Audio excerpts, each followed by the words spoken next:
Good day. Today, I'm going to discuss about road pattern and planning survey.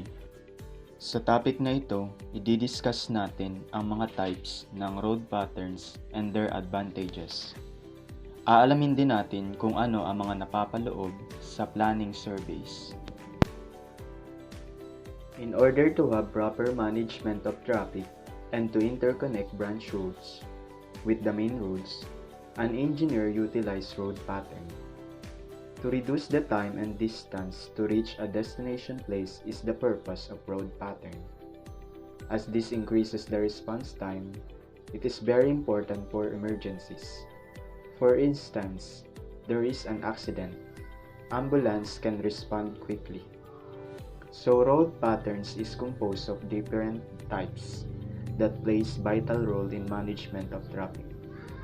The first one is the rectangular or block pattern.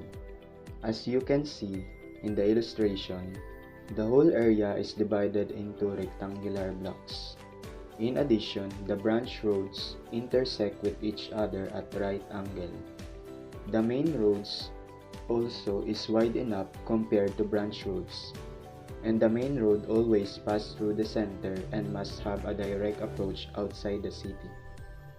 One advantage of this pattern is the rectangular blocks can further be divided into small rectangles where you can build other establishment or structure. Also, construction and maintenance is quite easy.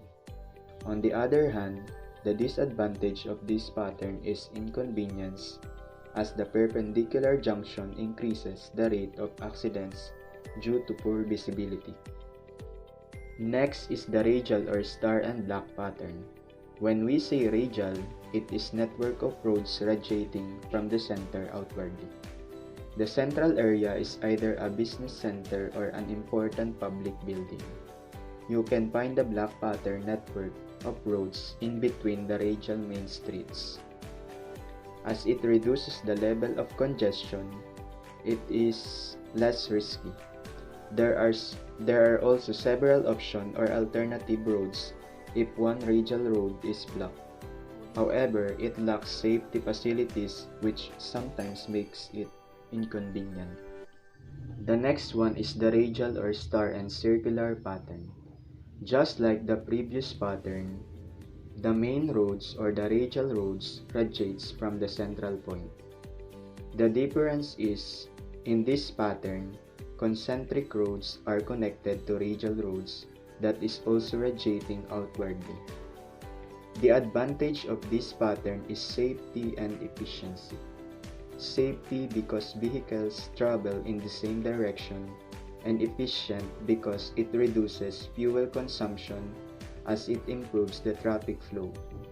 On the other hand, finding a good curve is quite challenging, and it affects the driving ability of all drivers due to declines in vision and hearing.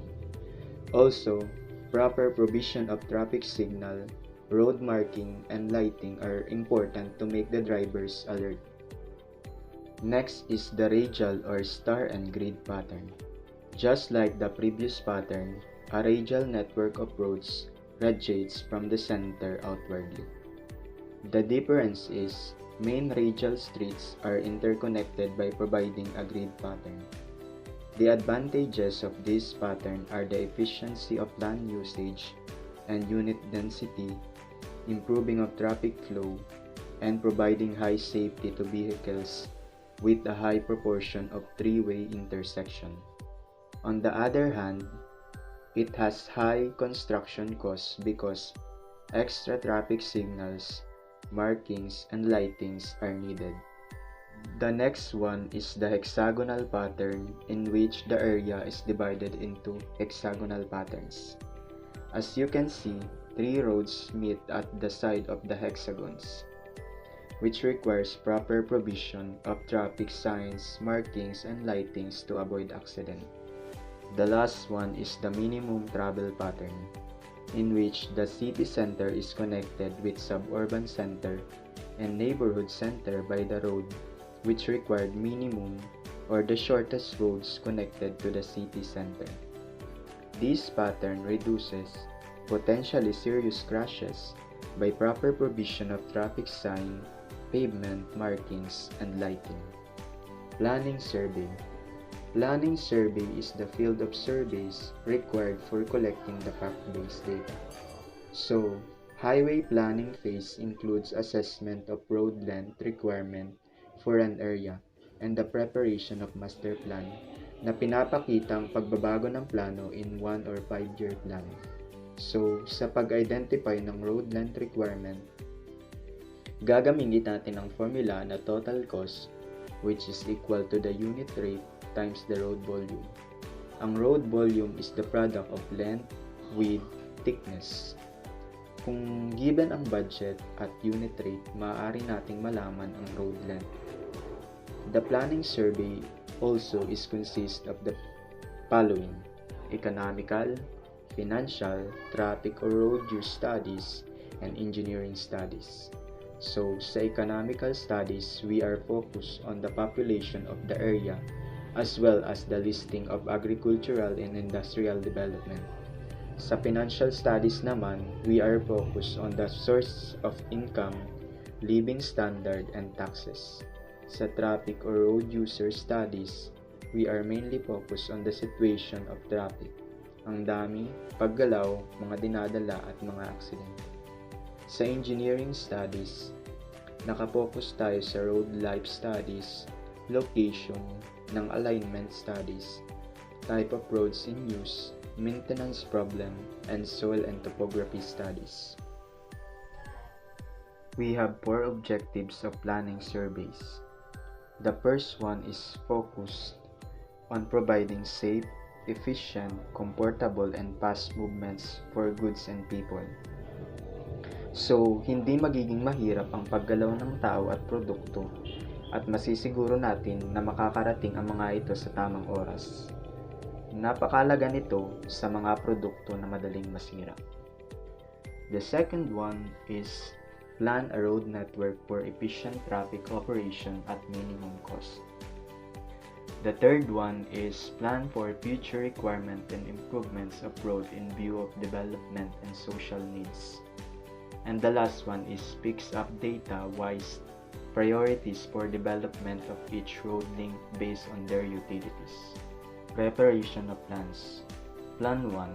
General area plan showing almost all existing features. Topography, existing road networks, drainage structures, river, villages with population, agricultural area, and etc. Nakapokus ang Plan 1 sa lahat ng makikitang uri o bagay sa isang lugar. Plan 2. The distribution of population groups in accordance with the categories made in appropriate plan. Plan 3. Shows the location of places with their respective quantities of productivity. Plan 4. Shows the existing road network with traffic flows and studies and propose new alternative routes or routes. Sa interpretation of planning survey naman, base sa mga previous slide, particularly sa type ng planning surveys or sa studies, pwede silang mag-arrive sa ganitong klaseng interpretation. The first one, to arrive at the road network with maximum utility among alternative proposals. 2. To fix up the priority of the construction project and phase the development plan. 3. To assess the actual road use by studying the traffic flow patterns. 4. Based on the studies, structural and geometric features are constructed. 5th, comparisons of the areas may be obtained in the basis of their economic activities.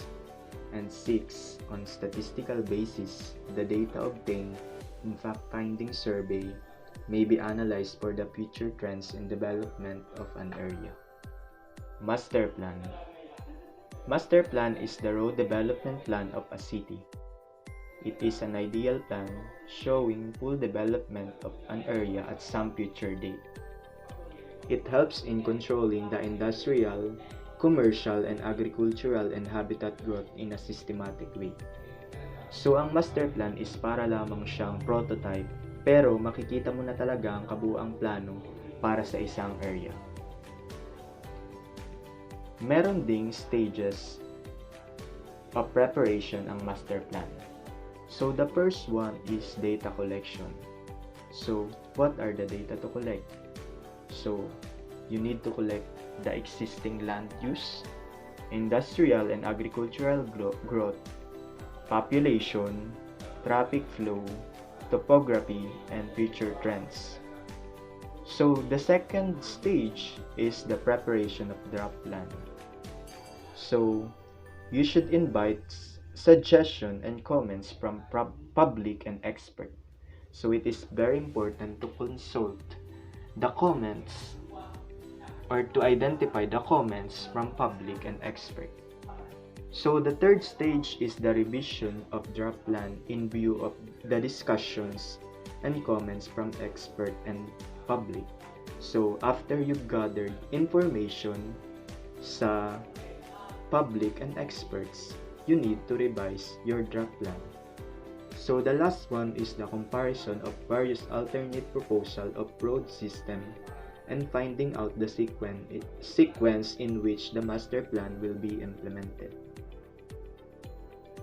Thank you. I hope na may natutunan kayo sa aking video.